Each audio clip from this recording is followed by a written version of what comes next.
makes a splash. It was the hottest day of the summer. Nothing could cool Clifford off, not even the fan Emily Elizabeth gave him. Ready or not, here I come, Cleo yelled. Splash! Clifford, check out Cleo's new puppy pool, T-Bone said. Isn't it cool? It sure looks cool, Clifford said. And small. Cleo sighed. I'm sorry, big guy, she said. Clifford went to the Birdwell Island pool with Emily Elizabeth. Would you like to hop in and cool off, she asked. Woof, woof.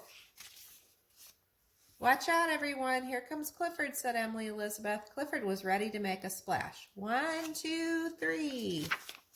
Splash. When Clifford jumped in, all the water splashed out. Sorry, boy. You're just too big for the pool, said Emily Elizabeth. Clifford needed a place to cool off that was big and had lots and lots of water. Where could he go? Where do you guys think he could go? The beach. It was a perfect place for the big red dog to cool off in a big way. Surf's up, Charlie yelled. Watch out, cried Charlie's dad. Clifford ran into the water with a splash. I didn't see that. Clifford was sorry he soaked everyone at the beach. I guess you better head home, boys, said Charlie.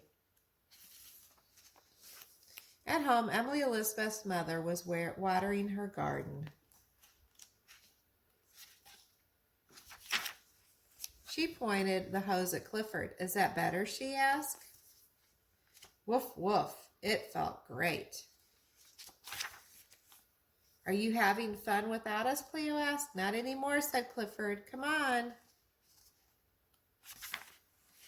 Emily Elizabeth and her friends came home and joined in the fun. Clifford looks like he finally cooled off, said Charlie. Of course, said Emily Elizabeth. Any place Clifford goes is always the coolest place to be. Then it has some questions. Why can't Clifford play in Cleo's puppy pool?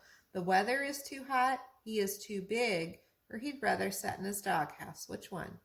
That's right, he was too big. Why does Clifford go to the beach? Because he wants to sunbathe? He wants to visit Emily Elizabeth to cool off. Do you remember which one? That's right, Clifford wanted to cool off. All right, thank you for listening. Have a good day.